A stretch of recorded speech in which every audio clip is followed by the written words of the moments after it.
Alright, so the theme of this deck is to have -1 trap cards. Basically, all the trap cards I run all require a discard cost. The reason they're called -1 trap cards is because you go -1 when you use them. For those of you who don't know how card advantage works, I would assume all of you would since you play Yu-Gi-Oh, but there are still a few who don't. Card advantage works basically how many cards you have on the field versus your opponent, and what cards do to change that. So like Upstart Goblin is a neutral card advantage, or a 0, because you just draw a card from it and it replaces itself. Regeki Break, if it didn't have the discard cost, would probably be card neutral, since you use the Regeki Break to destroy a monster, but you also have to discard a card, so you're using 2 cards to get rid of 1. That's a -1, since you are getting rid of a card from your opponent. And that's what all of these cards do. They require 2 cards to get rid of 1 themselves, plus a discard. So everything else in the deck is basically to offset that discard cost. So I ran Ojamas and Fables.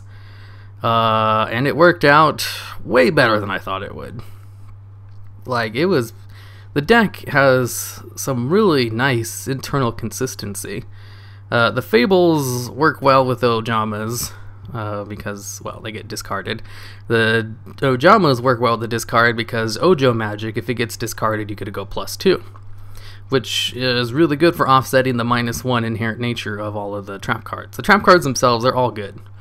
They all have good effects. They're worth the discard cost if you use them in like a really good scenario, but I was basically just using them every time I had them just because I had so much discard fodder.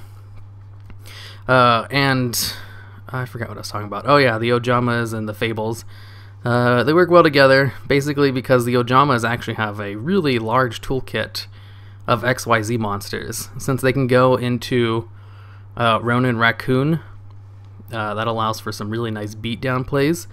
And since one of the -1 trap cards is a Burgastoma, and it's level 2, it actually combos well with the level 2 Ojamas and the level 2 Fable that I use the most, which is the Fable Cerebral. So I'm able to go into the Burgastoma big boss monster, which is really good.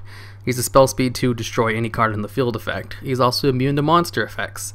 Pretty great card. I was able to go into him quite often because this deck is also able to spam out level 2 monsters thanks to the Ojama Country and Fable being able to spell summon itself from the graveyard if he's discarded, which this deck does quite often. It has a lot of internal consistency that I wasn't expecting.